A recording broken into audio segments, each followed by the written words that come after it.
Hi, guys. You're not listening to No Limits, and there's been a lot of drama around a certain hellscape this week, but we'll find out more about that in just a moment.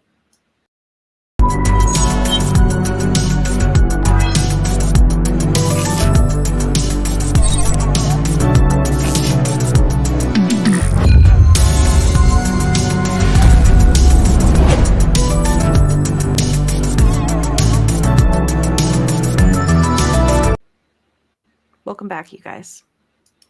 I'm going to be so honest for you guys. The sound did not play on the video for me, which it normally does. But I'm just going to pretend that it did play and that there wasn't just a really awkward silence for you guys, just because I'm manifesting that the video worked out. Here's the thing. I think we've had a few instances where Taylor's been gone. And when the video plays, I'm usually the one sat in silence and it doesn't do anything. Mm-hmm. This time it did play through the entire way for me. Oh, so wow. I got it, but you okay. That's happened before. So I think we're okay. Okay. I believe in the heart of the cards. It's nice to hear it, It's a good tune. So I miss hearing it. Good thing there's no other way you could hear it. Absolutely zero ways. You guys remember that you can find the video version of this podcast over at youtube.com/SaveTheGameMedia every Tuesday. While you're over there, please make sure to subscribe to the channel. If you'd rather listen to audio, we are on all of your favorite podcast services. And we would love it if you could leave us a review. It does help us grow, and we love feedback and talking to you guys. If you want to support us and get early access to all of Save the Game Media content, head over to patreon.com/SaveTheGameMedia and choose the tier that works best for you, including a free trial for 7 days. You can try that out too. You never know. Might be transformative. There's a lot of fun post shows and hidden content, like our OnlyFans. And all the competitions against the host that I win every time. The host v host, that Sam somehow cheats every time. I'm just still trying to figure out how he's cheating, but I'll figure it out someday, you guys. Don't worry. Yeah, one day. He's somehow going to also win the trivia that he writes. Even though I'm not participating. Yeah, even though you're not participating, you can't have points. You're somehow going to win that one too. The game was rigged from the start. Yes, it's so true. I'm so glad you know this. Yep. So we do have our current patron list here. That's Fabulous Brianna's mom, Brianna's brother, Lindsay, Nikolai at Night, Cypher Primus, Brennan Myers, Marcus O'Neill, Lillian, Mimi J, David Hartright, Dave Harp, the Xbox Expansion Pass, Alpaca Tom, Lee Navarro, and Silicanet. I'm so sorry if I didn't pronounce that right, but thank you for our new patron. Hi. I hope you're hearing this. Welcome. Greetings. Please go to patreon.com/SaveTheGameMedia again to check that out. YouTube, Discord, links in the show notes. Yeah. Today I'm joined by my co-host, Sam. That's me. That is you. How are you? What have you been playing? What have you been up to recently? All that kind of fun stuff. What have I been up to recently? Can't tell you. Would have to kill you, I'm afraid. That makes sense. Yeah, just lots of busy stuff, as I usually am. He's reviewing Bloodborne 3. It's happening. Yeah, they skipped 2, went straight to 3. From Software, the Mad Lads, they've done it. They've done it. Unfortunately, this one runs at 15 frames a second, so there's concessions being made, but is what it is. I'm just excited to have another Bloodborne. Who cares? Exactly. Yeah, I'll take a Bloodborne at 1 FPS. Yeah, I will watch a slideshow that I am basically not interacting with if it's more new Bloodborne stuff. Anyway, yeah. So that's me busy. What have I been playing? I think I said last week I started. I might not have said it, but I messaged over Discord that I'd started Resident Evil 4 Remake. I think I'm like a third of the way through. Haven't long had Ashley with me. So yeah, no, I'm having a good time. I adored RE2 remake. So this is similar to that, you know. I still think I might end up preferring RE2 on the whole. Obviously, I'm only a third into RE4 and to see how it concludes, Yeah. how it wraps up. But I think RE2 is just such a sublimely designed game. PlayStation and all of that. The environment are just, I don't know. From what I've seen thus far of RE4 remake, the setting isn't grabbing me as much. It feels a lot of the places I'm trekking through feel a bit more generic. Mm. It just feels like this is another part of the Trodden Village, which is kind of the same problem that RE Village had for me. Is that a lot of it kind of felt relatively homogenous until you got towards the latter half of the game. So that could happen with RE4. I don't know. So I've been playing that. Played a little bit more Dave the Diver. Only an hour or so though. Still having a great time. I played through and platinumed Deliver Us Mars, which is I don't know, like indie verging on AA game, sequel to Deliver Us the Moon, which I also played through a couple of years back.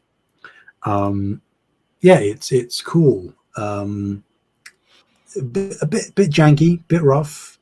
Doesn't look great visually, but as a narrative, yeah, I mean, well, it's like a double-edged sword where some of the environments look very good, but like character models, intricate detail isn't great. They have a lot of vistas, as you would imagine, like a space game would have. But yeah, it's a bit rough when you're up close to anything, whether it's characters or individual environment details. But no, I had a good time. It took me like 4 or 5 hours, maybe. Practically did it in one sitting. It was, yeah, I really like the narrative. I think people still prefer Deliveroo, but I don't know. I think the narrative was more fleshed out here. Anyway, there are a few other things, but this feeds into Bree, the aforementioned eBay haul, which I oh yes, you guys. Okay, so we've actually switched genres here for a moment. We're doing like this unpacking video. You just get so much variety on this #eBay channel. haul. You know, Yeah. so much variety on this channel. You should really subscribe to the Patreon. Really quick before you start, just because I want to participate.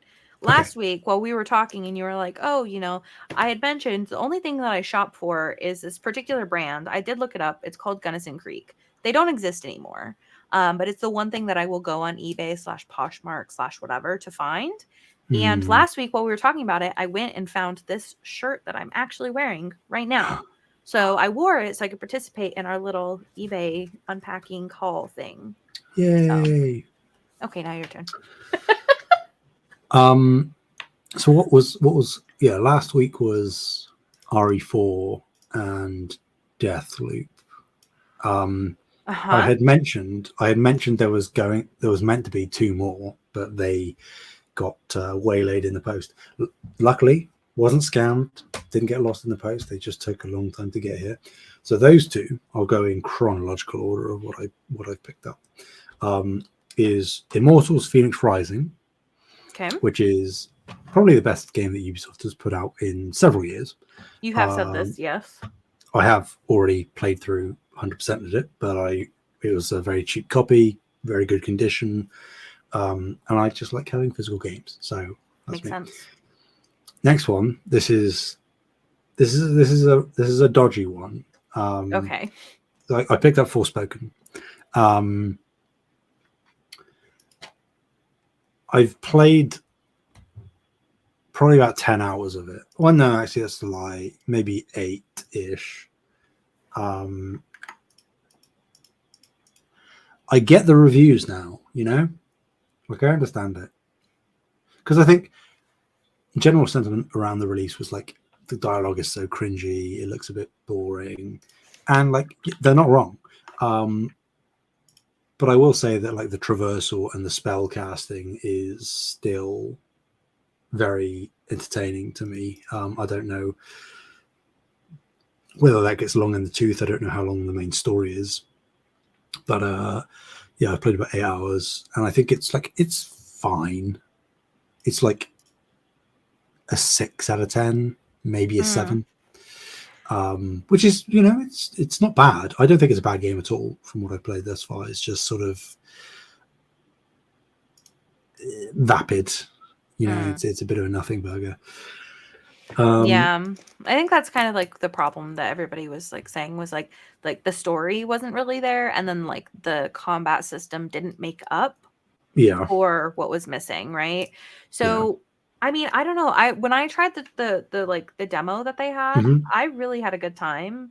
I thought that the combat system is like really interesting. So I hope that either the devs themselves or somebody else that was kind of like watching that moment like takes in this combat system and like tries to iterate on it and then like fix what wasn't working. Well, I mean, unfortunately, the studio was essentially closed not long after the game came out. That's why I said devs, not the studio. Exactly, but the devs were still absorbed into Square Enix. So I don't know. I even think like to very minor degrees. When did Forspoken come out? 2021, right? Yes. Yeah. So I think like even in small. No. 22. 22.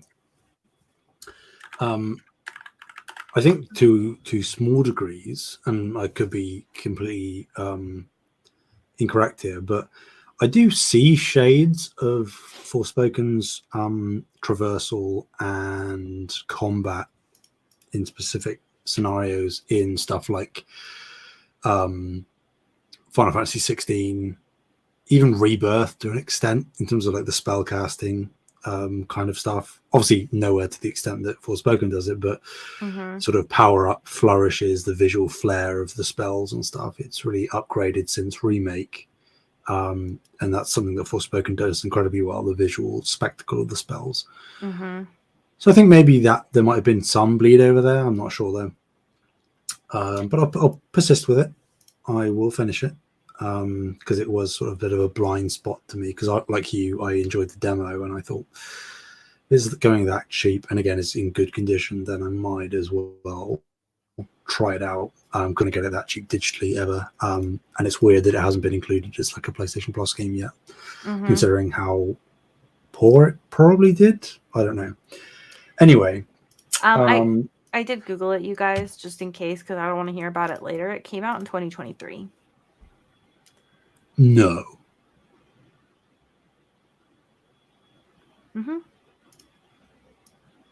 Forspoken came out last year. And I don't want to hear about people saying we gave wrong information. So I Googled it. That is mad. 2023. Yeah. Well, I knew it was in 2021 because I didn't know you in 2021. So time is a flat circle. The next one, which isn't improving the trend, is Godfall. A lovely PS5 launch title. The first PS5 title ever revealed, I believe, at the Game Awards in 2019. Haven't played it yet, but I've got it. I am not expecting great things, but I like a lot of Gearbox games. I like looters. It still looks good visually. It stands its ground amongst the PS5 catalog. So, again, thought might as well. Saw it cheap, good condition. So, then we're still going. We're nearly done, but we're still going. I then picked up. You might not even have heard of this game, but it's called Killer Frequency. I have not. Googling that right now. Hold on. Yes. It is a first-person narrative experience set in a with a 1980s horror slasher setting with real-time decision-making and puzzles. Okay. It spoke to me. What did it say? It said, "Sam, you're probably going to like this game." Mm-hmm. And I said, "Oh, will I now?" Haven't played it yet. Again, haven't touched it because I've been busy. Weird that I jumped straight to Forspoken, I know, but just whatever. So yeah, I'm looking forward to playing that, and it is also like doubling up. I think it's something that my dad will really enjoy because he loves puzzle games, and like deduction-y kind of things. Like me, I hooked him on Obra Dinn. I hooked him on like Escape Academy, those On kind of Phonics. games.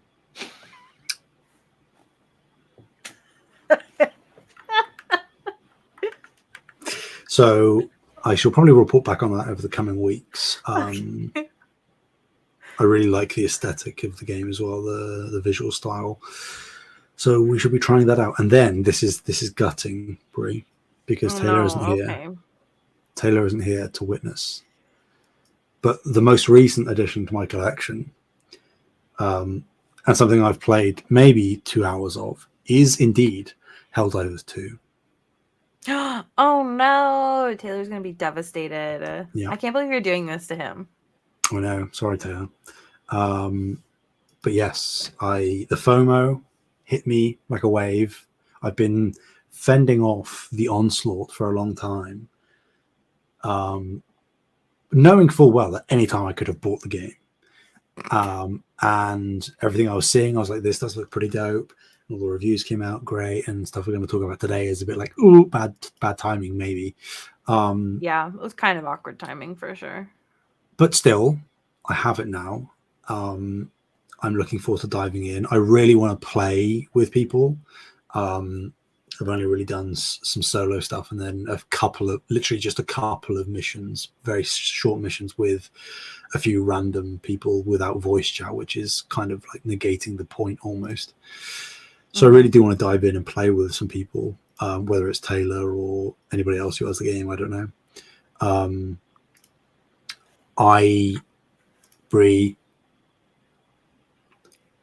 this is why I shouldn't have bought the game. Okay. I already know it's got its hooks in me already. It's going to be bad. Oh no. Okay. I think this is a game that, assuming nothing goes wrong with the game overall in the wider scheme, I don't see this leaving my rotation now for quite a long time.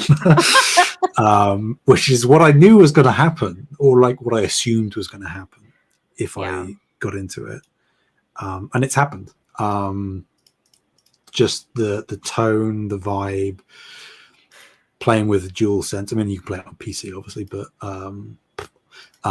playing with like the DualSense and having the haptics on the triggers with the gunfire and like just dolphin diving off of a cliff, that cliff is a lot taller than you thought, and plunging into a pool of acid and melting. It's just like, it's the slapstick stuff that you would expect from a Starship Troopers, combined with the polish of Sony first party, to be honest, from the little I played thus far. And like the progression seems very friendly. Like I've got access to all of the, not battle passes, but like I think they're called war bonds or something. There's no FOMO, so like even though I don't think there's seasons in this game, but they introduced new war bonds. Like there was the Arctic one that got announced / brought into the game even just a few days ago, I think it was. And I appear to be able to access all of them, I think. I assume it's all of them. I could be wrong. But there are a lot of different war bonds that let you unlock additional cosmetics and stuff and new weapons, and with just in-game currency, I think you can buy your way through it. But the in-game currency I've already earned is incredibly generous. So I think that's something I've heard people praise for a long time since the game came out. So yeah, it's going to consume me. If people want to spread some democracy with me, then hit me up. Okay. Now let me ask you: is this something where it's like you and Taylor are gonna start playing, so I should just get ahead of it and download it, or? I mean, if you want to, feel free. Put it this way: I think if there is going to be any multiplayer game that I play for the foreseeable future, it will be this. Interesting. It's going to be this game. I don't think that there is, obviously I'm not a Call of Duty or a Fortnite person. Certainly not overly competitive like Overwatchy kind of things. I don't do that. I'm not going to be playing Sea of Thieves or Grounded or anything.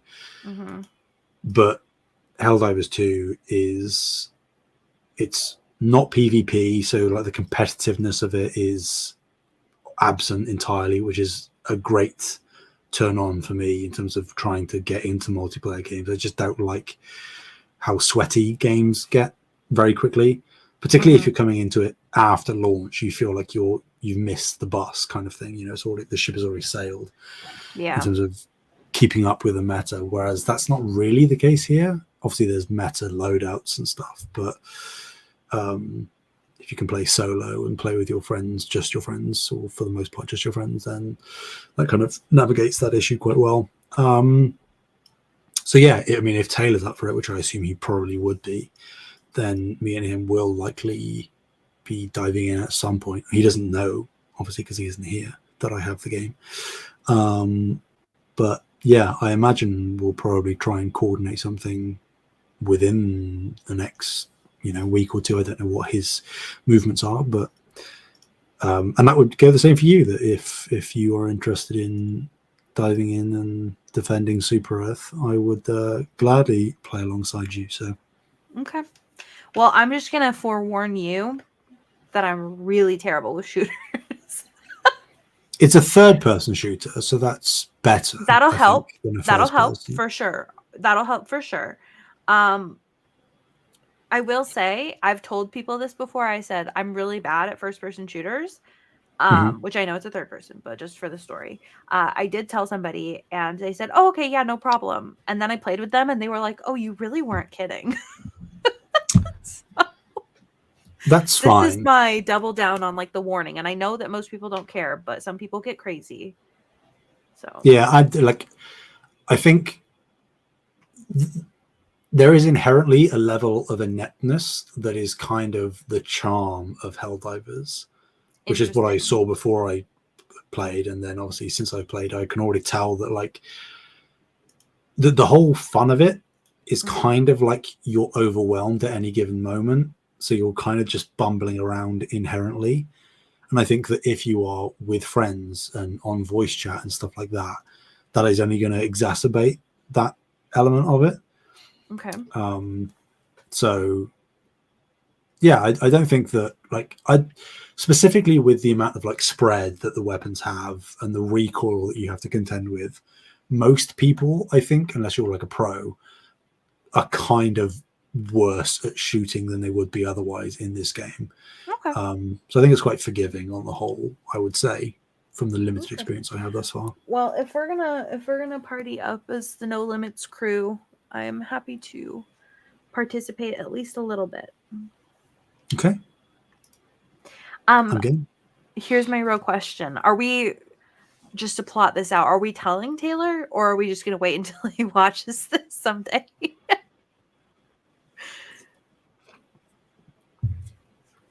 No, I think we'll have to communicate with him, because communication is key. Exactly. Does he watch this content? Absolutely not. I do. When I miss, I watch.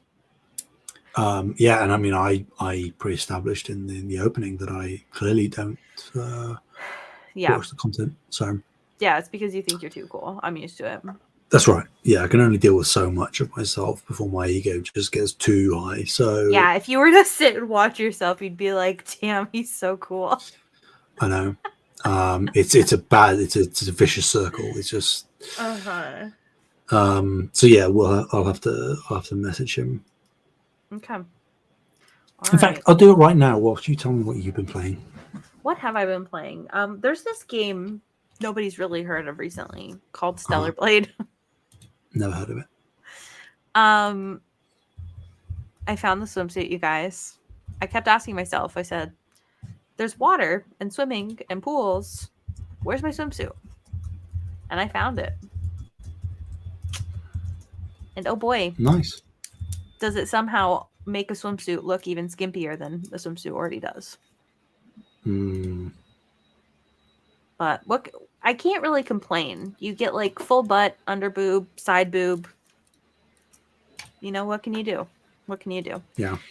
No, I am really enjoying the side content right now. I haven't played this week, like from Wednesday through like Saturday because I was like working. And in my spare time, I was reading. Oh. So, I have not had time to play this week, but from what Kyle tells me, I have about 3 main missions left that are pretty quick. And at this time, knock on wood, I don't know. Maybe I change my mind, but I'm planning on platinuming the game. I haven't like obviously I'm allowed to change my mind, but I don't see why I wouldn't. No, it's a binding agreement now, actually, unfortunately. Is it because you heard? I feel like you're the Yeah, I'm you're the police. I'm the authority on this. So yeah, I do kind yeah. of feel like that. So, uh, so yeah, I mean the thing is that a lot of the stuff that you can do in the game is stuff that like you kind of just naturally already want to do. That's like part of the platinum. And the one that's supposed to be like not hard, but like a little bit more difficult is like getting all the cans. But the reward for getting all the cans is this really crazy outfit. So if I have to do New Game Plus for the platinum, I may as well get this crazy outfit before I finish the main story. You know? But I will say, been just reading lots of books. I think I'm at 56 or 7 books now. Nice. So that means you guys, hair flip for audio listeners, I'm in the top 1% of readers because I'm so cool. Just saying. If you say so. No, apparently, according to my TikTok that I watched last night, if you read more than 50 books, you're in the top 1% of people that read books. Most people read 5 books or less a year. Damn. What are you at? 3/4.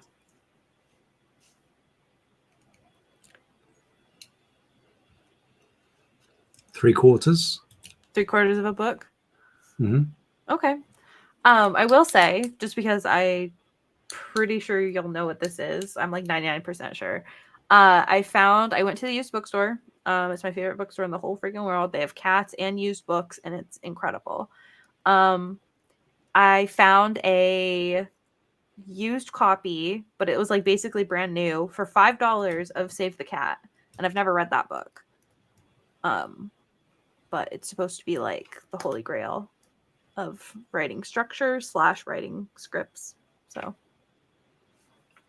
Never heard of Save the Cat. really, I was really convinced due to your studies that you would have heard of it, but it is technically screenwriting, which I know isn't what you do, but yeah. Okay. Well, yeah, I found Save the Cat. I'm very excited. I'm reading that. Not Nice. literally right now, but like right now is in like when I'm not doing other things. Yeah, those are my updates, you guys. Cool. Next week, the podcast will have fallen apart because we'll have started playing Helldivers 2. And they'll somehow get messy. Even with my warning, still be shocked at how bad I am. I'll make up with it. I'll make up for it by saying weird voice lines or something. I don't know. Okay.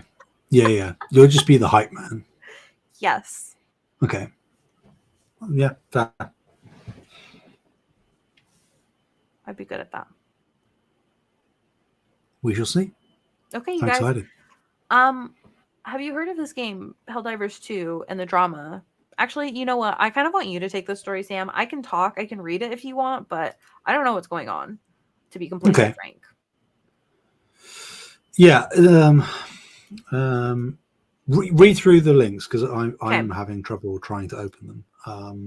But I can Nah, I got cover it. the story. Okay, so first we have Wario64, who says Helldivers 2 on PC will require a PSN account to be linked starting May 6th for new players, June 4th for current players, with mandatory login starting May 30th. There is a screenshot from Sony that says, "Attention Helldivers, due to technical issues at the launch of Helldivers 2, we allowed the linking requirements for Steam accounts to a PlayStation Network account to be temporarily optional.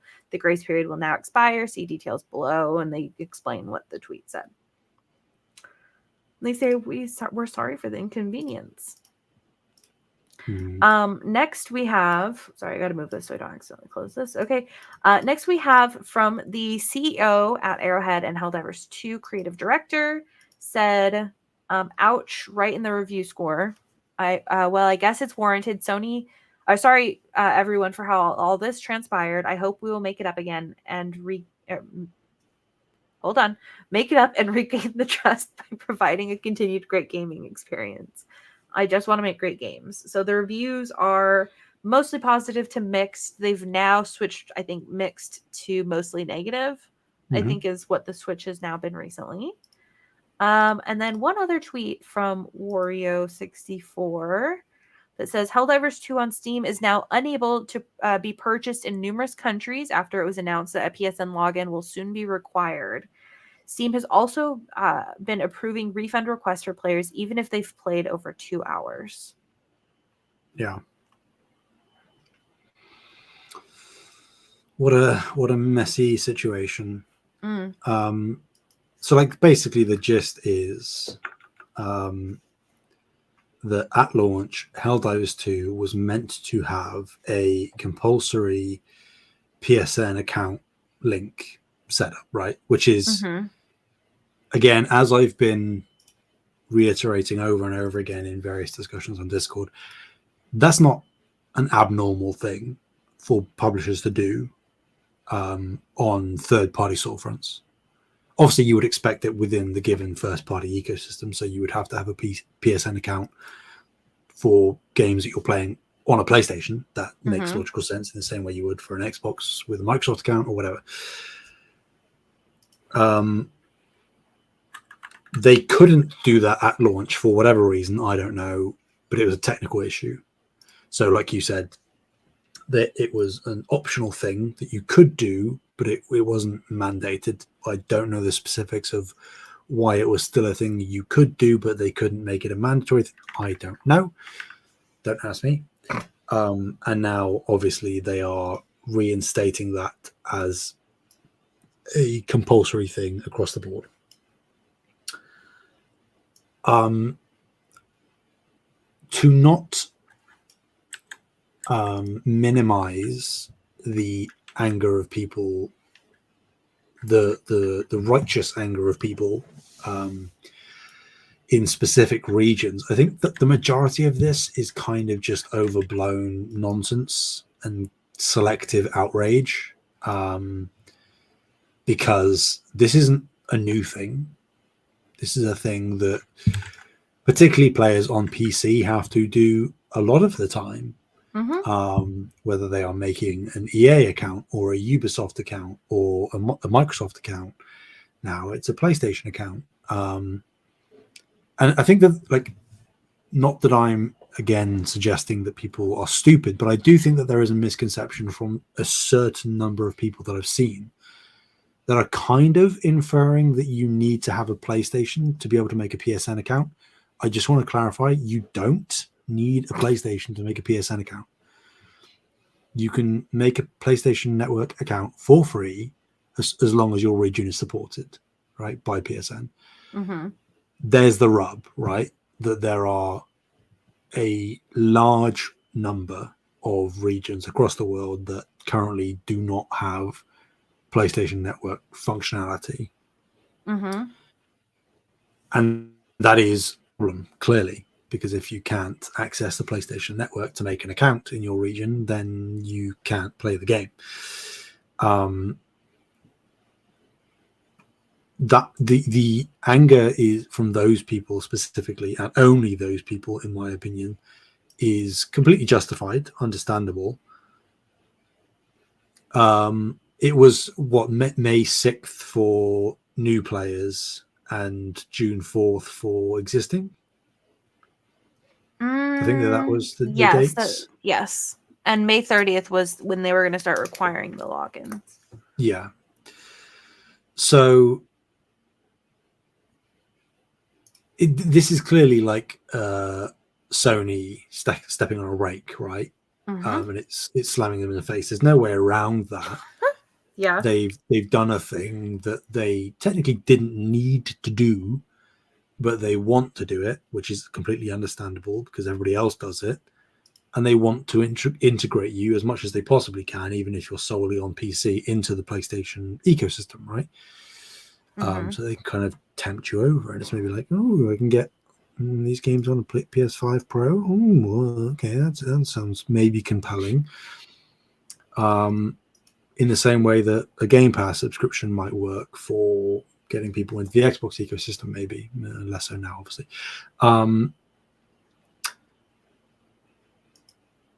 I don't think this is copium from me. I just find it incredibly hard to believe that Sony would mandate something like this and not have at least some kind of idea or plan in mind to navigate those issues with regions that don't currently have PlayStation Network. If they didn't, if they just pulled the trigger and went to do this and didn't consider that, then they're completely idiotic.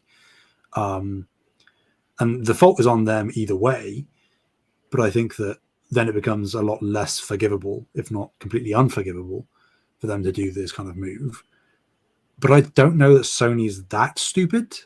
No, I don't think so. I think it'll be fine. I'm willing to give them the benefit of the doubt to an extent, right? Because even if I'm giving the benefit of the doubt and assuming that they have a plan, if they do have a plan, which to God I hope they do, that should have been communicated alongside this announcement. This isn't the kind of thing that you can retroactively go, okay, so we're going to make you have a PlayStation Network account, and then weeks down the line go, okay, and now we're going to tell you how you can get a PlayStation Network account if you couldn't already.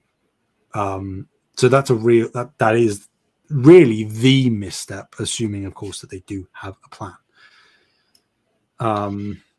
I almost wonder if like this was not. I'm not trying to like give Sony the benefit of the doubt. I'm just wondering if somebody was just like doing like kind of like, oh, I'm just doing my job. Like this is the timeline, like not paying attention to like the consequences or like not thinking it through kind of moment. I almost wonder if it's just something like that where like somebody just stopped using their brain for a moment and now it's everywhere. Maybe. I mean, because it's clear that nobody, or well, I shouldn't say nobody, but pretty much everybody at Arrowhead that has publicly spoken about it is against this. Understandably so, because of how majorly it's impacting the reviews and refunds, particularly on PC. I don't think it's really a problem on PlayStation. Although I'm sure there are cases, but to a smaller degree. Yeah, it's just really unfortunate because of how incredibly and surprisingly successful Helldivers 2 has been. And now that I can speak from personal experience, how excellent of a game it clearly already is. And I haven't really started unlocking things and, fine-tuning my builds and stuff. So it's unfortunate that they had to step on the rake with this game, particularly, because I really hope it doesn't stunt its overall long-term success, and I don't think that it will. Because I think that one way or another, whether they stay the course with this decision and come up with a solution to people who can't have a PSN account and kind of just dismiss those people that can create a PlayStation Network account, but like, I don't want to, which I think that they should do, to be honest. I think you should ignore that vocal minority, because at the end of the day, then they're not even asking you at this point to download a launcher or anything. They just want you to have an account, which you do when you play Borderlands, and you have to create a Gearbox account or something. And yes, it's sharing data with companies, but you share your data with Amazon, with Google. It's just like, I really don't accept that as an excuse to get angry nowadays. I understand people feeling uncomfortable with it, but like with PlayStation of all people, I get that they've had maybe a patchy track record of a few breaches, but nobody is safe from that. So you're playing roulette anytime you give any company your information. And it's like, if you want to play a game as excellent as Helldivers 2, which I highly recommend people do, there has to be a concession, and the concession is right now all they want you to do is make an account. So again, I really hope it doesn't stunt the long-term success of this game. I don't think it will. It's just unfortunate that, you know, a month or two into the life cycle of the game, when things are still going really strong for it, this sort of massive roadblock really almost completely halts their momentum. But I would imagine that probably within the week time of recording, we'll know whether they've backtracked or whether they have a solution in place. God, I hope so, because if they stay silent on it and it's just like, because I know that the people at Arrowhead have said, we're in discussions with Sony, we've voiced our discontent, we're on the side of the players here, which is great. But I just, again, they've also kind of reiterated alongside that at the end of the day, it isn't their say. You know, like Sony has the final say in this. So I would hope that Sony is logical, and if they have a plan, announce it maybe ahead of time, regardless of what timelines that messes up for them internally, not that it should. And if they don't have a plan, and then this was like a massive oversight, apologize and backtrack. I think that's the only two things that they can do and should do. Either way, they're going to take a hit to their reputation and maybe the game's overall popularity, but I still think it will survive this storm, assuming it doesn't get worse. I would agree. But time will tell. Yeah, I think it's just kind of like it's kind of sad that the reviews are kind of taking a nosedive for it, but what can you do? Absolutely nothing. I'll be playing perfectly happily on my PS5. But yeah, it's, again, I think the main thing is just that it's so unfortunate that with all the trials and tribulations that we know and probably don't know about in terms of the pursuit of live service stuff at Sony, it's unfortunate that this one, which is so mega successful for what it is, for how little they marketed and really obviously believed in it pre-launch, it's so sad that this one is the one that takes flack, because I think that everybody is saying the game is just so good. It's, why did Sony have to bugger it up? So hopefully they fix it sooner rather than later. And I'd ask people, until we know otherwise, to have faith and to not give up on the game and to not give up on Arrowhead specifically, because again, this isn't mandated from them. So Arrowhead have done such a good job, even as somebody on the sidelines up until now, watching their community teams and their social media engagement and the amount of updates and new stuff that they've added. I think that all still deserves commendation despite this this hurdle. Yeah, I think they are. They're really trying. So yeah, like you said, just like hold. Yeah, hold the line. Yeah, it'll be okay. Indeed. Unless you guys all act crazy, and then maybe it won't be okay. Maybe not. So then calm down. I've only just bought the game. Please let it live for a while longer, everybody, please. Yeah, I don't think the game's gonna die. No, I don't. But it's not going to. Okay. Thank you for the explanation. and the context. And That's yeah, right. just to add a Brianna opinion. Dude, this really sucks for the devs. This sucks so much because it's like they're just have to deal with Sony and they like can't really do anything about it, and you know, Yeah. it's like you get burned. Mm-hmm. So And like, not fear mongering at all. And this isn't based on any kind of knowledge because I don't have any. we know that. Mm-hmm. Thanks. I hope almost above anything else that this doesn't in some way sour the relationship between Sony and Arrowhead. Okay.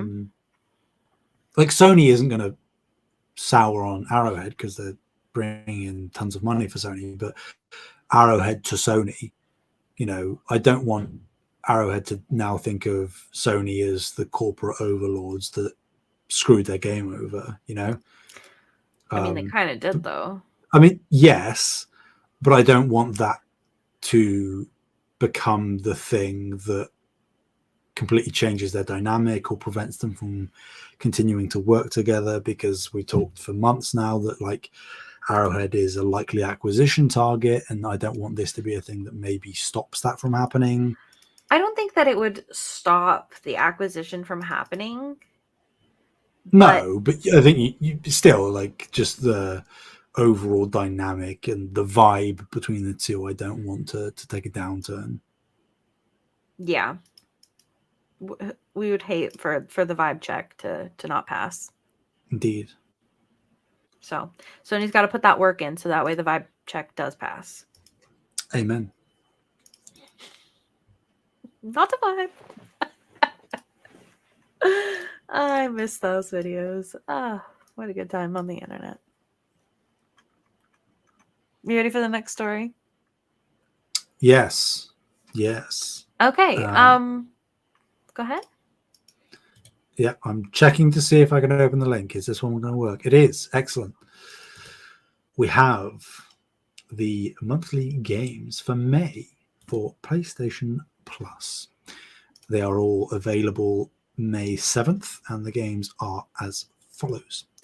We have EA Sports FC 24 Standard Edition for both PS4 and PS5, Ghost Runner 2 for PS5, Tunic for PS4, PS5, and Destiny 2 Lightfall expansion for both PS4 and PS5. All coming from the PlayStation blog.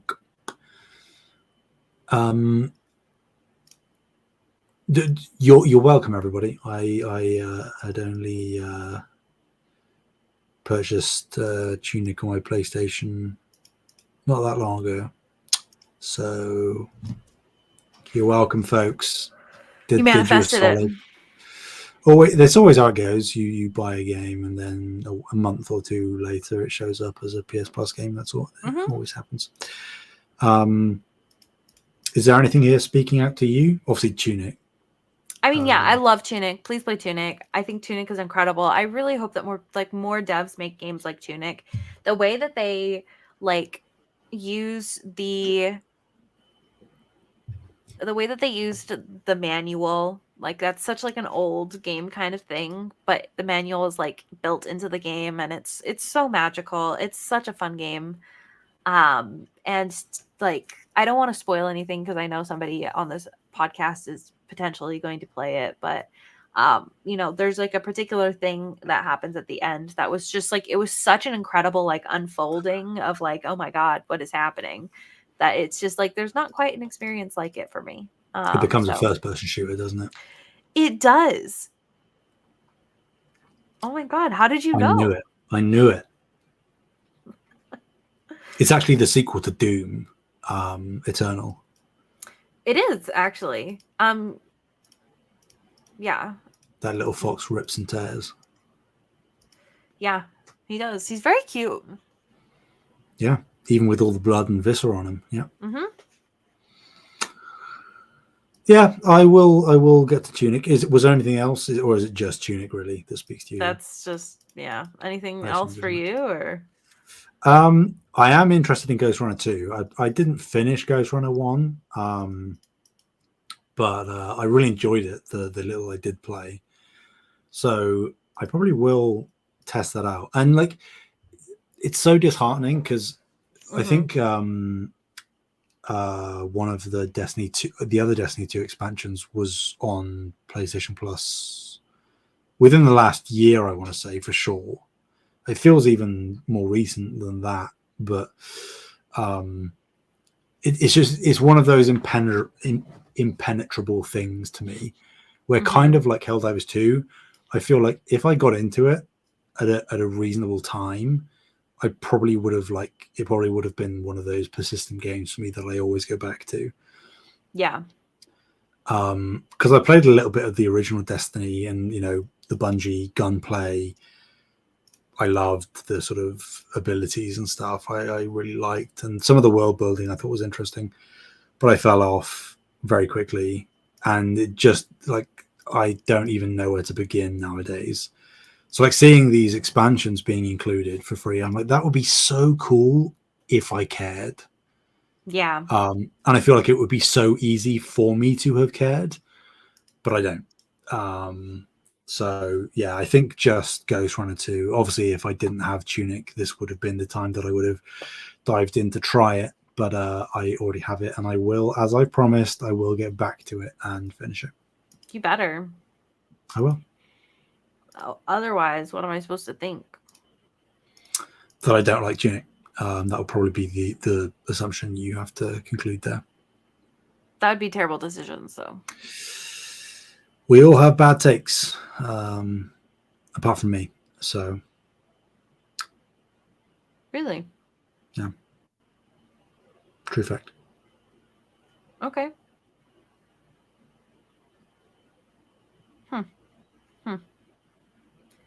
Yep. Well, I guess we shall see.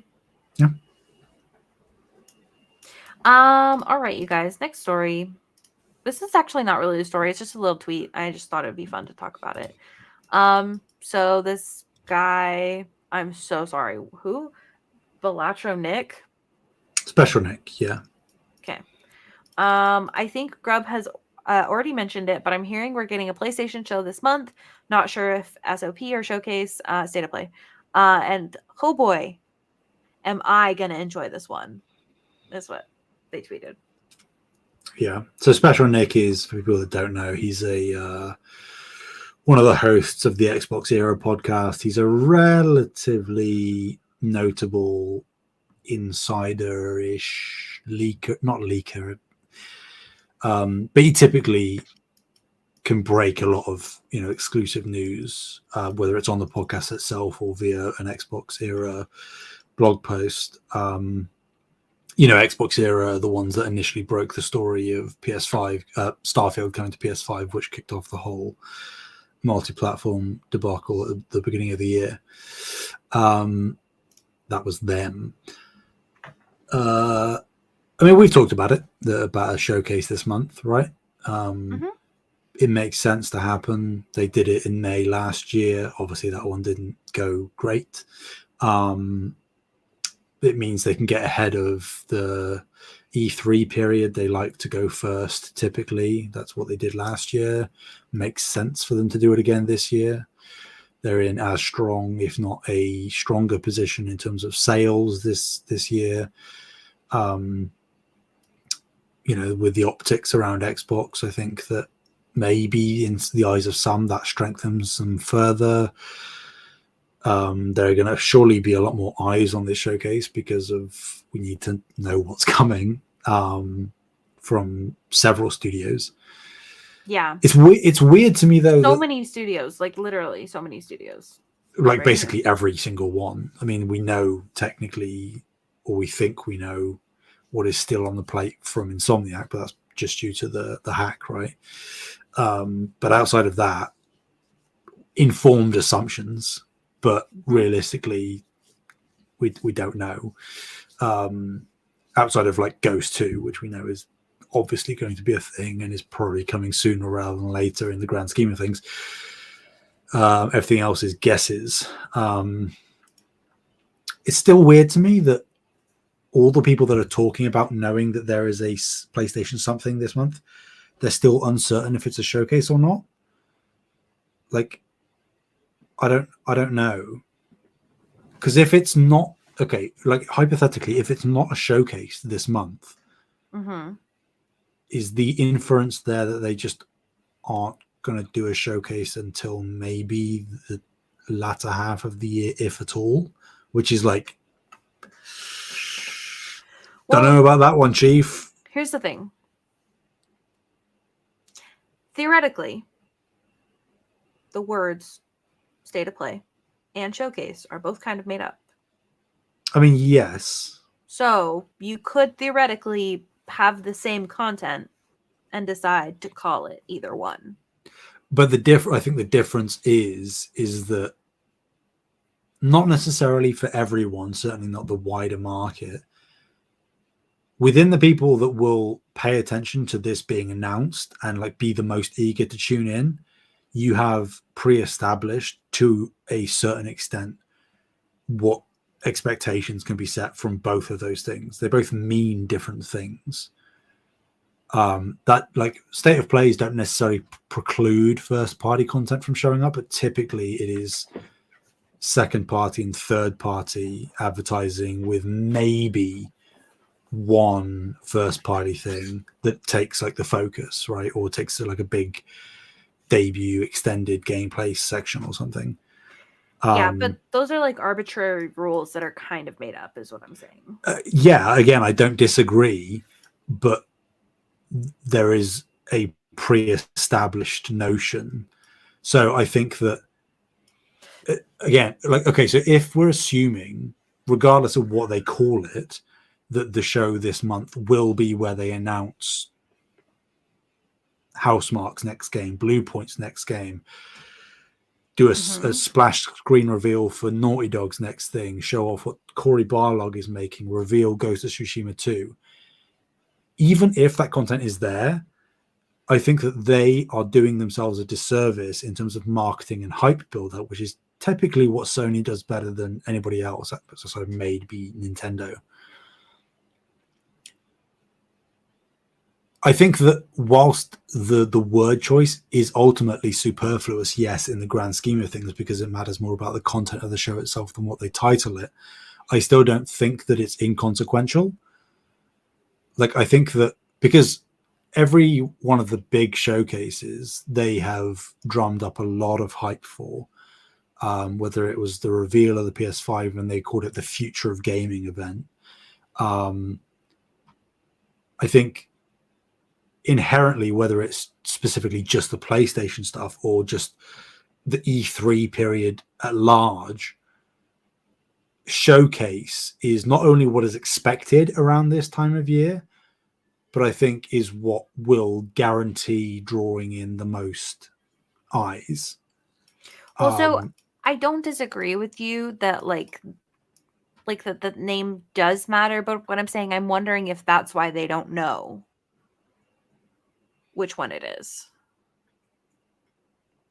In terms of like the people that are like tweeting about it, like, oh, I don't know if it's a state of play or a showcase. Like I agree that it matters, but I'm wondering if like in the long term, like they just haven't decided like how they're wanting to present this information and how much they're wanting to share, kind of thing. So like I don't, because you had said that you were kind of concerned that people still don't know, and I was just kind of saying I don't think I am concerned about that. What I mean by that is that if these people are confident enough to talk about there being an event, and as even this tweet from Nick surmises, he must know some stuff that's going to be there. If you know stuff that's going to be there, that would typically indicate one way or another, usually speaking, historically, which of those two shows you're probably going to get. So what I mean when I say I'm concerned that they don't know is that if they're saying, oh, we know some stuff that's going to be there, because historically speaking, if it was the Ghost 2, if it was the Naughty Dog, Cory Barlog, blah, blah, blah, blah, blah, that's a showcase, right? You bring out the big heavy hitters at a showcase. If those aren't the things that these people currently know about to say that there is an event happening, that's disconcerting, because, and it might, again, I might be proven wrong, but the thought process in my head is that if they know about stuff that's showing up at this thing and it isn't the heavy hitters enough for them to know that it's a showcase, that might mean that it is a smaller state of play thing, which still will have good announcements, no doubt, but isn't the back-to-back banger that we have been asking for and really kind of need at this point. Because if they aren't coming out this month and showing what a lot of these first-party studios is doing, that's not only really bad for us because we're still left in the dark as PlayStation fans, particularly with now basically every known exclusive for PlayStation having launched, with Stellar Blade finally coming out. Everything's out of the way now. Everything, third party or otherwise, that's big, as far as I know. The thing I'm forgetting anything. So if they aren't coming out with the bangers this month, that's not good, because the sentiment will still be, oh yeah, that state of play this month, that was good. We saw some good stuff, but still, where are the bangers? Because they aren't going to do away with the showcase title. You can't replace showcase with state of play, because they fundamentally mean different things within the community. Yes, they do. So that's why I'm concerned.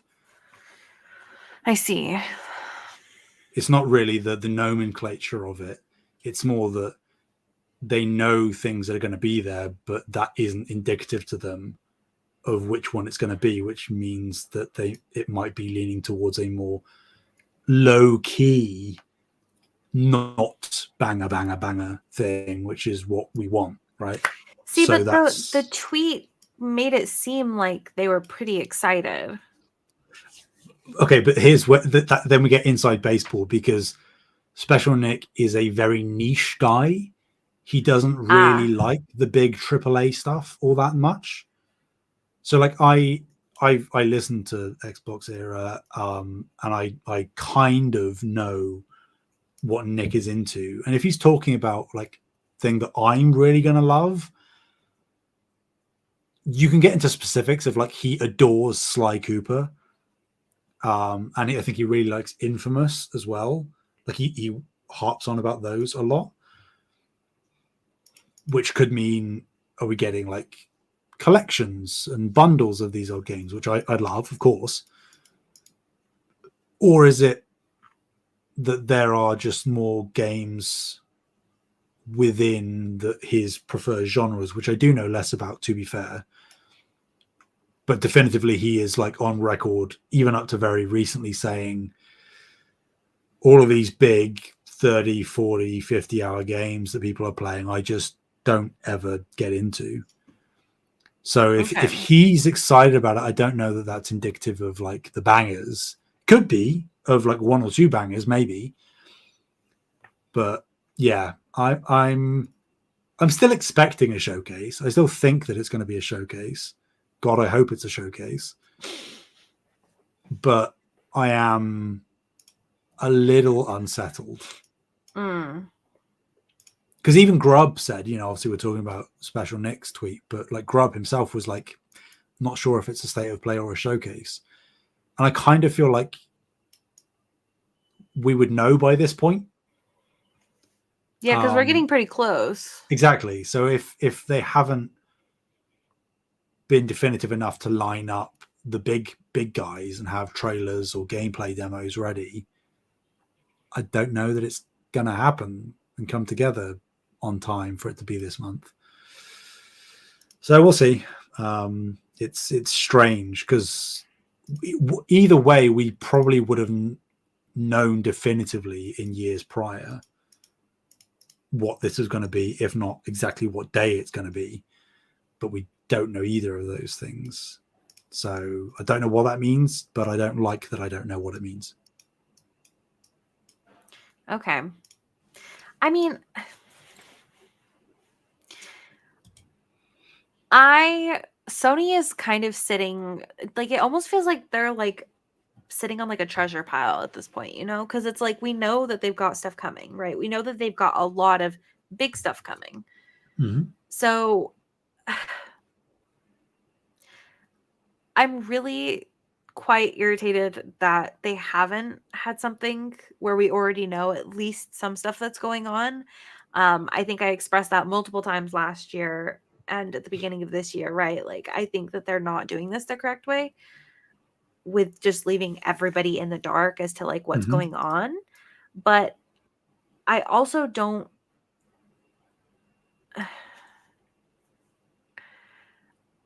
I think it's more of like an annoyance than like I don't trust Sony. Like, I think that they have a lot. They have a lot going on. Mm-hmm. Sony, just show it. Yeah, and to be clear, I'm completely with you on that. Like, I don't care if there's not a big first party game coming out this year. I don't care.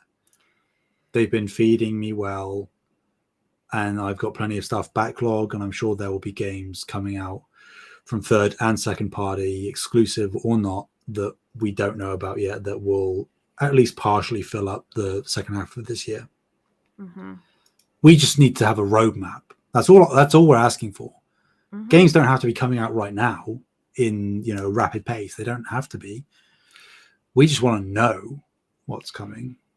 I mean, to be clear, I would like games to come out right now. I mean, of course, that in an ideal scenario, but just to be very clear, for the quality of the games that they're putting out, I'm perfectly fine with them putting out, a couple of games a year, 2 or 3 games a year from their internal teams. I think that is a perfectly fine cadence for me, alongside second and third party exclusives. We just need to know. We just need to hear them. And if it's not a showcase this month, then that means that we've got probably a decent while longer to wait. So I'm sure they can and will make some announcements at Summer Game Fest, because they usually do, 1 or 2. But we still do need the classic thing that we know that they're capable of, because they've done it multiple times, where they do just go back to back, wall to wall, start to finish, slamming the foot on the pedal, saying this is all of the excellence that we've got lined up for you for the next couple of years. And as we've said multiple times, Bree, it's about time. And like it's really about time now. Yeah. So fingers crossed. Fingers crossed. Yeah. I think, I mean, as you put it, and as Lizzo put it, about damn time. Yeah. I think that like part of it is also that like a lot of people are kind of like foaming at the mouth for it at this point. Mm-hmm. I think that's also part of the problem. Yeah. IMO. Yeah. And like they must know, particularly again, because they've coasted since Spider-Man 2 late last year, and they came into this year and they had, Final Fantasy Rebirth, they had Rise of the Ronin, they've had Stellar Blade, they've had Helldivers 2, they've had smaller games like Ultros, right? And now that that's all out of the way, we are really in completely unknown territory now. I don't think I've ever lived in a period where there hasn't been some kind of indication for at least a couple of studios of what's coming. Like if we didn't have the Insomniac leak, we would know literally nothing besides Wolverine, which was just nebulous. Here's a question for you then. Just to play the game. Should we be worried then? Like, it's like we know, right? Like, or at least we're assuming that a lot of this stuff is coming. Mm-hmm. But could this mean that it's not just nothing's ready, it's that like Sony's in, not like literally in trouble, like, oh, we're in business trouble, but like literally in trouble, as in like Yeah, Like I mean, they just don't have anything lined up, and we just think they do. like, I think that is a perfectly legitimate possibility, right? Whether you're talking about the AAA scope and budgets getting out of hand, Mm-hmm. or whether you're talking about the live service push that's now being repealed and pulled back almost to its bare bones, if not completely gotten rid of, outside of a few things, Helldivers 2, Concord, Fair Games. You would imagine another Legends mode for Ghost of Tsushima 2, that kind of thing. Yeah. Yeah, there is a chance that multiple of these studios, I mean, technically multiple of these studios we know were working to varying degrees on live services that are now no more. I'm very much definitively in the mindset that there is stuff coming, and there is stuff that is very close to coming. Like, obviously not before, I think, April of next year, they said, right, in their fiscal report or whatever. In terms of new entries in major existing franchises. So there could still be smaller games, new IP, technically, that there is that wiggle room, but who knows? Yeah, I think stuff is still coming. I think overall they'll be fine. I think there's certainly been a bump in the road, particularly with the live service stuff. But I just don't believe that Sony was so all in on live service that everything else was completely put on the wayside, and that any single player development was iced or put on the back burner to expedite live service content. I don't think that they made that call. If they did, obviously they'll rue the day. But yeah, but I think it is totally possible, but highly unlikely that is the case. Okay. Yeah, I think we're How in the crazy realm would of that like be? anything's possible now. We just need them to prove us wrong either which way. And I would be very, very surprised if Sony aren't very dramatically aware of that fact right now. Fair enough. Fair enough. Do you think stuff's coming? I do think stuff is coming. I don't think that like the craziness of like, oh, Sony is just kind of like screwed for the moment. I just don't think that's true. However, them being quiet for so long does stress me out. Oh, for sure. Yeah. It does like, you know, flag my anxiety a little bit, like, oh, you should probably pay attention to this, but eh, we'll see. Again, I think now that they've got all of the exclusives out of the way this year, if they weren't very blatantly aware of the fact that they need to talk, just say anything, they are going to be aware now, because they know that they can't really coast anymore, because they haven't got tent poles that milestones that are set ahead of them to just reach and then coast and reach and coast. They need to actually plant the next milestones, and I think that they know that. I hope that they know that. You'd hope. I'd hope. You never know.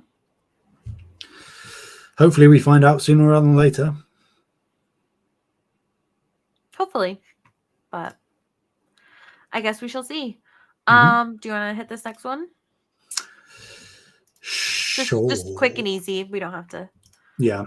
So Returnal is getting some new stuff, but not in the game, because they teased us. You would have thought they would have known better, but alas, here we are. So Housemarque, they posted a very obscure, cryptic image on Twitter with Celine from Returnal's eyes, shattered glass. It said tomorrow. teasing an announcement. The announcement came the next day after rampant speculation of DLC or a VR version of Returnal or a movie adaptation or whatever. In fact, we are getting a collaboration with Dark Horse Comics, and that comes in the form of a graphic novel titled Returnal: Fallen Asteria, alongside a art book for Returnal. And there is an animated adaptation of the first issue of Fallen Asteria available right now on YouTube, which you can go and check out. I highly recommend it. It's actually a pretty good little animation there, only a few minutes long. And both the graphic novel and art book are available to pre-order right now. They're coming out later this year. And this was all to celebrate the 3-year anniversary of Returnal's release in 2021. So there you go. Not the news we wanted, but news nonetheless. But the news we needed. No, not that either. I'm just kidding. You guys. Yeah, again, kind of relating to what we were just talking about. Not that we have to linger on this, but like, not the best time to like supposedly be teasing something about one of your first party games, and then have it just be a comic collaboration. Not the best timing. No, not the best timing. But it's still cool. Like I will consider picking up the graphic novel for sure. But just that, right? Nothing further. Just consider. Yes. That's good. I was concerned for a moment. Yeah.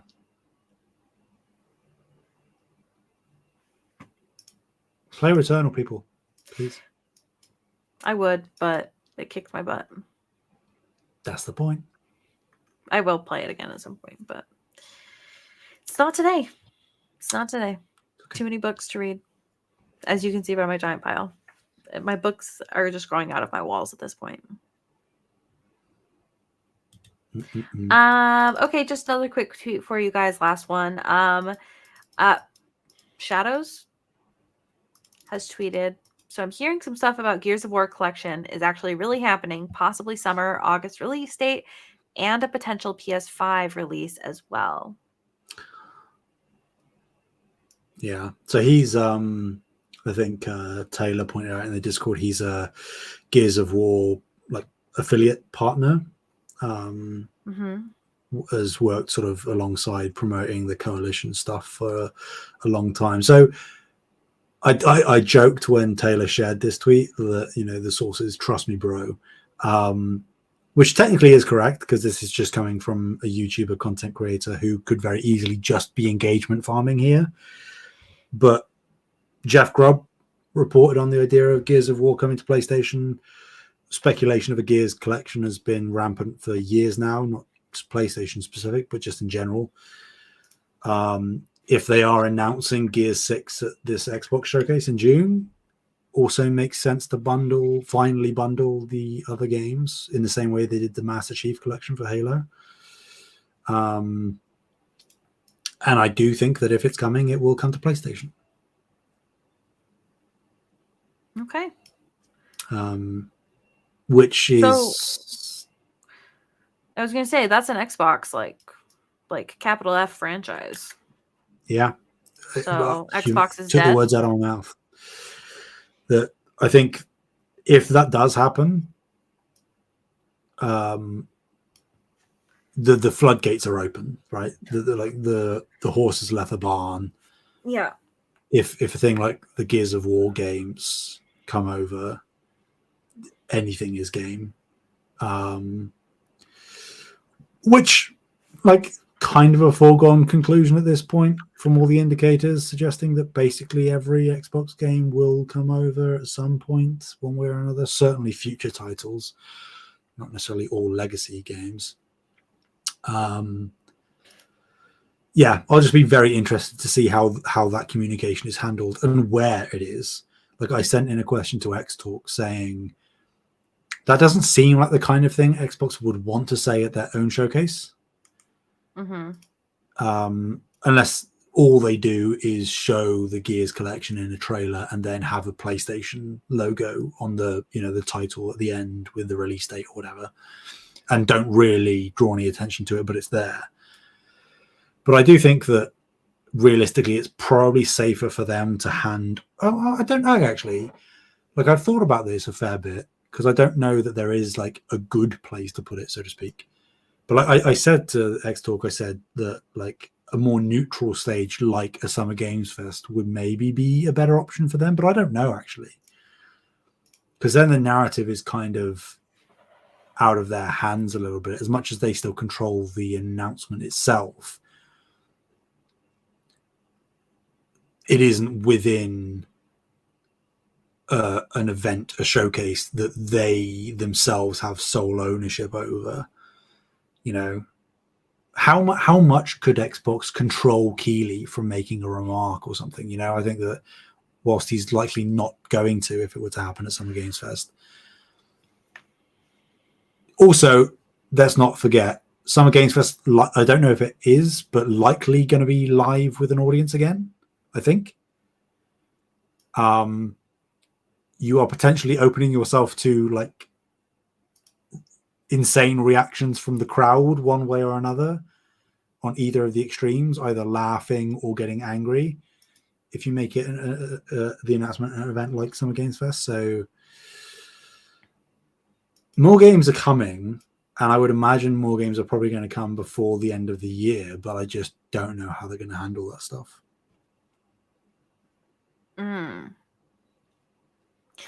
Yeah, I don't know. I wish I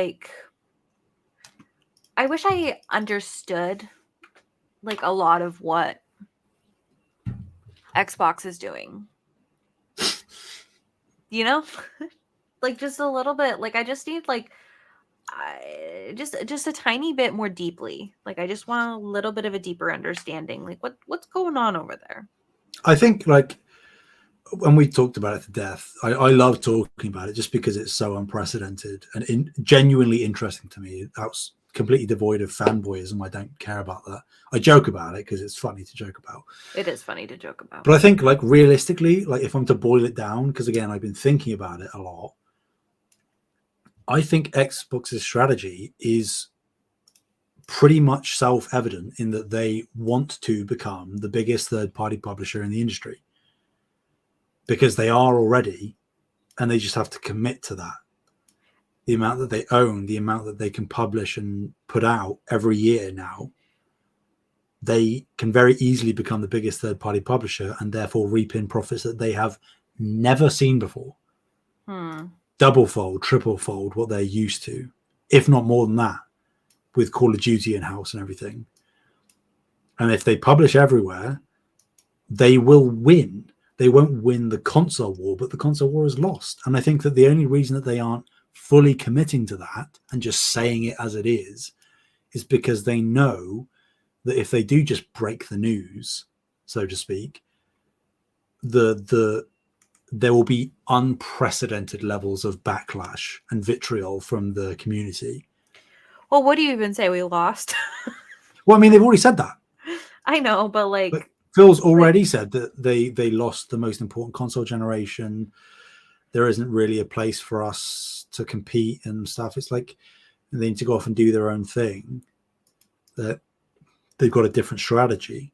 So they've already said all of this stuff. There's just...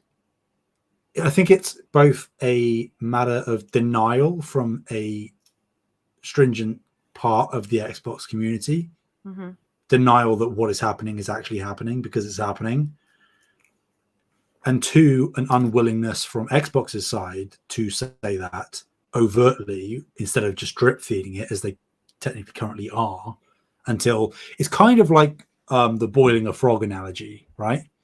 I assume you know about the boiling the frog thing.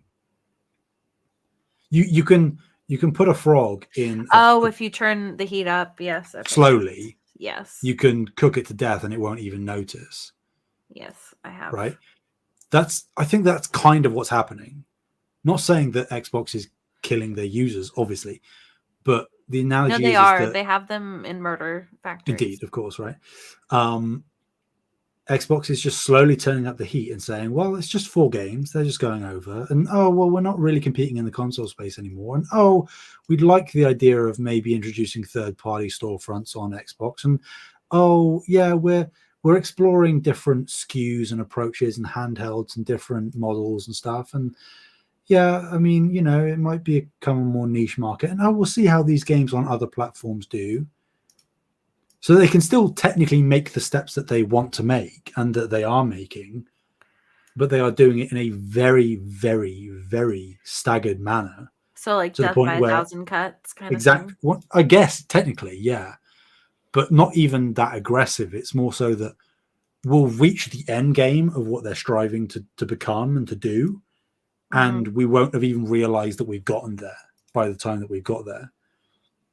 Because it would have been so incremental that you're like, oh, well, yeah, like, Hi-Fi and Sea of Thieves, Pentiment, Grounded, they went over. And then, okay, so yeah, like, I guess it kind of makes sense that if you're going to release Gears of War Collection and you want that to be successful, you'll put that out on PlayStation as well. Because them suckers, they'll buy it for $70. Of course they will. And, oh, well, I guess if we did that, we might as well do the Master Chief Collection. And then, well, they've Xbox players, they've had Hellblade for a year and they've had Indiana Jones for a year, so we might as well put those games out, and Starfield can come over, sure, why not?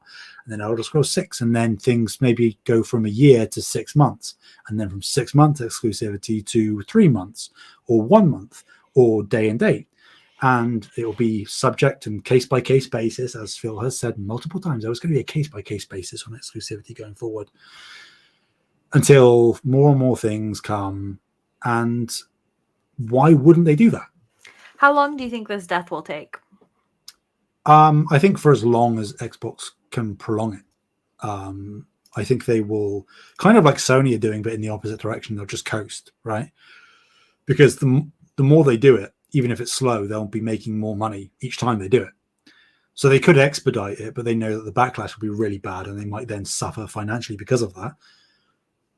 So they'll just stagger it, but they'll keep going. So I would imagine, just my speculative opinion, I would say, like, in totality, maybe a decade, to get to the point where it is just blanket everything, day and date, every platform. And they might at that stage also be out of the hardware business in a meaningful way. But I don't know. I really don't know. It could come much sooner than that, and they could just bite the bullet and say, look, there's going to be a stink no matter how long we take to do this, no matter how little we make concessions and change our strategy. There's going to be backlash. So do we just say rip it and go whole hog straight away? I don't see them doing that, but it's, again, we're in the era of anything is possible anywhere, technically. But yeah, I think that's what Xbox is doing. Like, it's clear. Satya said he hates exclusives.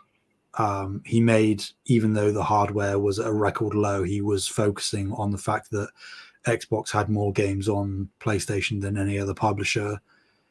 Like, if you look at those comments from the head of the company, who ultimately has the final say, who is talking to shareholders who only care about money and profit, and you don't think that they're going to go, but what if we had like 15 of the top 25 games on PlayStation? And you know what they'd have to do to get that? Release more of their games on PlayStation. So if they're going to do that and chase profit, which is what shareholders and Satya want, that's what they're going to do, even if it takes them a while to do it. Do you think that PlayStation is going to do anything to halt this, or they don't care because it's profits? No, I don't think they care, because then, to an extent, that they have a chokehold. I hesitate to say the word monopoly, but they have a chokehold on the premium console space. I mean, technically they already kind of do, if we're being honest, but they would just solidify that strength. And they could still be viewed as like the premium model, that you pay a premium for, more so than an Xbox handheld or a Nintendo Switch 2. But that's where they are now, when they're still seeing success. And they'll be getting more games than ever before, because they can still do the first party stuff. they'll take a cut of whatever Xbox games are sold on PlayStation, even if it's minor, even if it's only 10 or 20%, which it probably would be, for them to allow all of the Xbox games over. Xbox will probably want a larger cut than usual. So yeah, I think that they would just let Xbox capitulate and give in, essentially, in layman's terms, and let Sony win, so to speak, in the game that they have historically always been playing, while Xbox goes off and plays a completely different game, because they don't need to now. They don't need to sell consoles. They can just sell the software, whether it's via Game Pass or otherwise. They have enough of that to completely sustain them forever. Whereas Sony can't really do that without the console alongside the software. So, yeah, I think Sony will allow it. I don't think that they'll have any issue whatsoever letting Xbox give them the console space in exchange for allowing Xbox to make more profit on the whole. Okay. Yeah, that makes sense. I mean, I think that they'll allow it, but I do also think it'd be funny if they were petty and they were like, no. They won't, because money is money. But. Yeah. Okay. Well, you guys, we have a ton of questions. Some of these are time reliant, some of these are not, so we're going to do the more time sensitive ones. Okay. Sony is sorry, Terebo. I'm so sorry if I didn't say that right. Sony trying to get players to link their PlayStation account with Helldivers is a likely push to get people ready for their PC launcher. True? Question mark. Yes, because they will be going more day and date with PC as we go forward. There is even speculation, it's not listed in one of our news stories, but there is technically speculation. I can't remember where it came from, but it was like an insider leaker who said that there is I think the quote was like, a big single player first party title from Sony is coming out next year that will be day and date on PC. Which again, not a surprise, considering the success they've seen with Helldivers, comparative to staggered releases on PC. And Ghost of Tsushima PC is coming, and that's the first game to integrate the new PlayStation overlay on PC that lets you link account and earn trophies and all of that gubbins. So yeah, that's where they're going.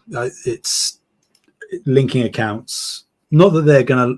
I don't think it's a guarantee that they're going to have a launcher, but I think that the more that they port stuff day and date to PC, it only kind of makes sense to have a native launcher. Yeah, like everybody else does. Mm-hmm. I agree with that.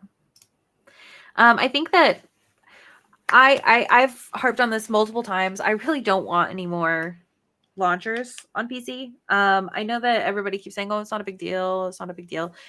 When you own a PC, it's really, really freaking annoying. So I don't want it. Yeah, but I understand it. I mean, I think I messaged. It might have been in one of the private Discord chats. So I don't know if the listeners caught it, but I messaged or replied to Brandon, formerly Frame by Frame, and he was. I think I can't remember what he said that I was replying to, but I said that like this is a concession that PC players are just going to have to make if they want the convenience of being able to access multiple publishers' library of games on their PC. If you want to homogenize and be able to access everything in one place, it is only logical that those third-party publishers would want to incentivize you as much as possible to draw you towards their systems, ecosystems, and or have you locked into a place where you have to purchase through them. Not saying that this is what a PlayStation launcher would be, but where you have to purchase through them so that they actually get an increased cut of the sales, if not the entirety of the sales. Yeah. As opposed to something through GOG or Epic or Steam. So like, I get that it's annoying, but that's again, there is a correlation. There needs to be a consequence, nothing is free. If you want the convenience of things, there are concessions that have to be made. And ultimately, I think in the grand scheme of things, this could, blow back, bite me in the ass in several years' time. But I think having one more additional launcher to be able to access the PlayStation games, or to link up and have all your PlayStation information available through, not that big of a concession.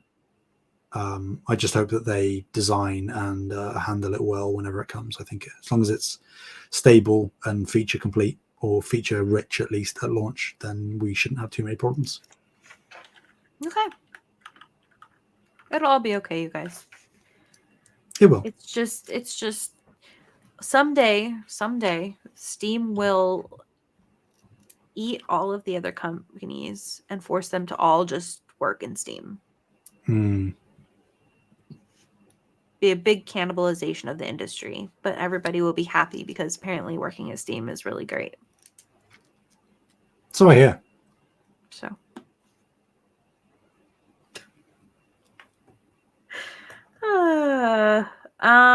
Okay, let's just do one more here. This was Sony's bad year, but so far this half has been good. We have Grand Blue Strategy Relink sold 1 million. Rise of the Ronin is outpacing Neo 1 and 2. Stellar Blade has done well, Metacritic-wise, and seems to sell well. We don't have the numbers on that yet.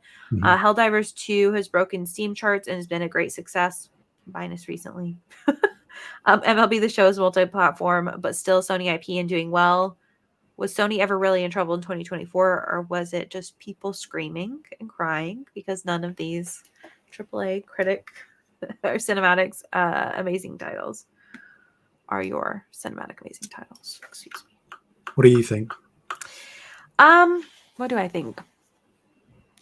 I think that the panic was never the first half of the year, and I think that we've said that multiple times. Like, hey, we know what's going on for the first couple months of the year, but then what the hell is Sony doing after that, right? Because it's not just like 2024 that we care about, right? We care about the longevity of Sony and what's going on 2025, 6, 7, whatever, right? And it's not to say that we don't know that games are coming. We know that they are, but I think that that's more of like the complaint is not what's happening right this second, but what's happening later. That's my feelings. Yeah, I mean, technically, the question even missed out Rebirth from that list. Oh, yeah. That's a big one to miss. I know. Fake fans. Yeah. There.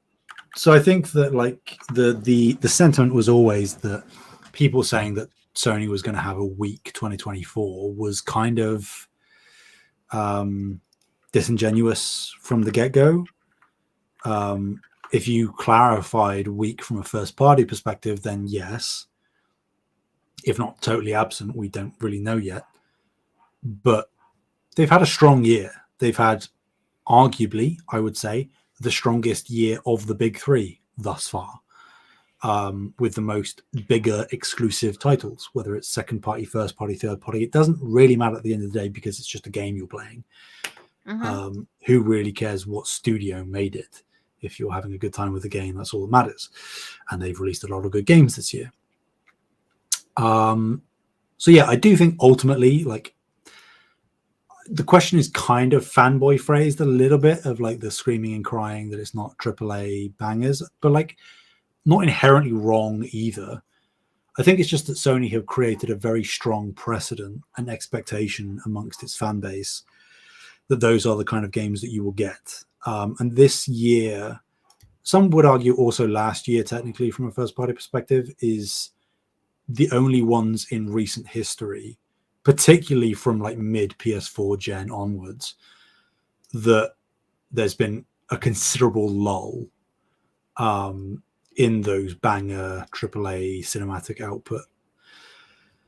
So yeah, I would expect that if there isn't a smaller first party game, like, we've talked about maybe like an Astrobot launching towards the end of this year from Asobi, that could still happen. If that happens, I think they're certainly fine because they've had a very strong first part of the year. They might have a quiet middle and then pick up a little bit more towards the end. We don't know second, third party deals, maybe if there are any. I'm sure there are. If there's nothing, they'll be fine. They'll coast for a year, which is a lot and obviously not desirable in the slightest. No. But don't do this. I think that the way I choose to view it, which is maybe too optimistic and giving too much benefit of the doubt and hope, is that if the worst case scenario comes to pass, where there is nothing from the first party this year, outside of a couple of second party deals,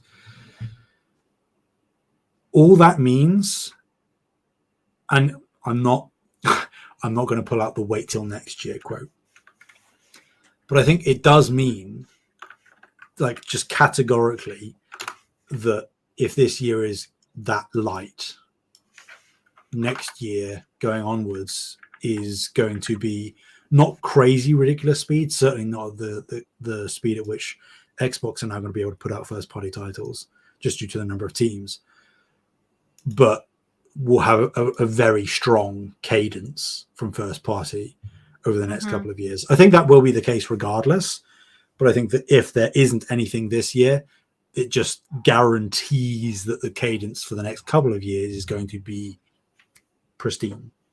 That's my opinion. So I wouldn't read into the doom and gloom. That's just to get back to the question. That's my statement.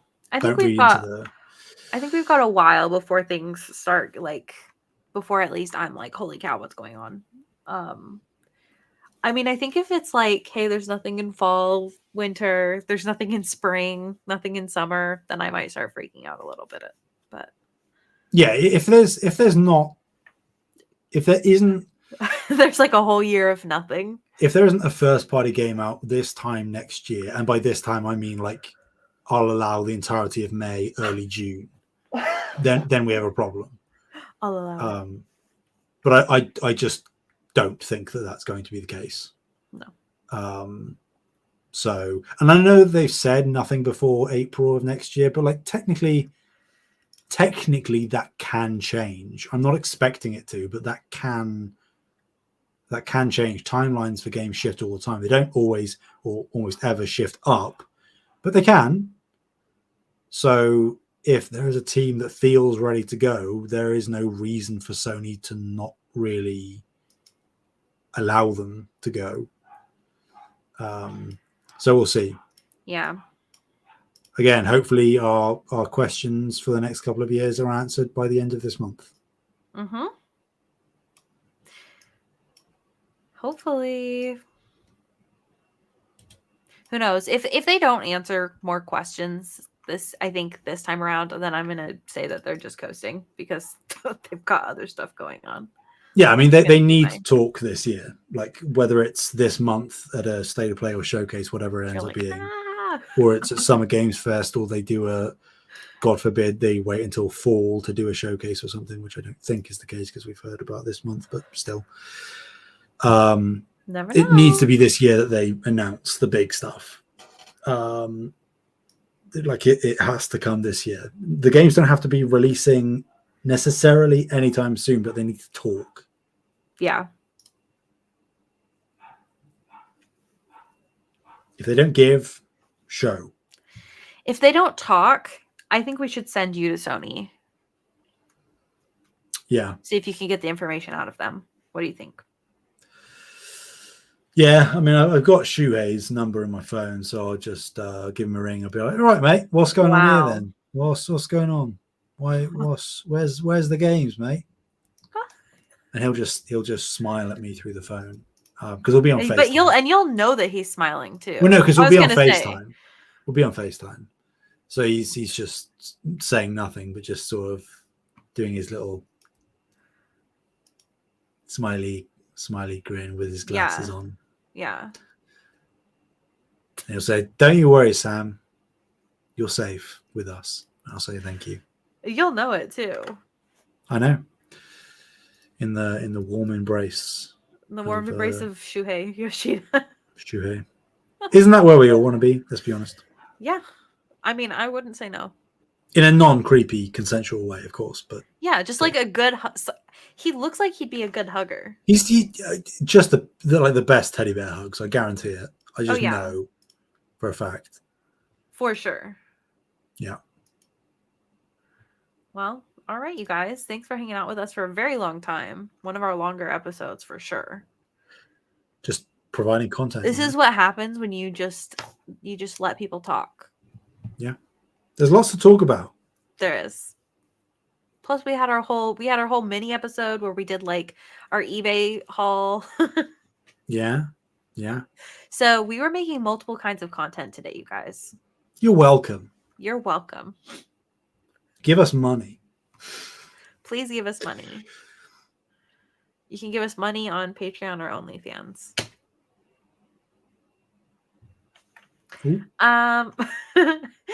Thank you guys for hanging out with us today. I really appreciate you. If you made it this far, hi.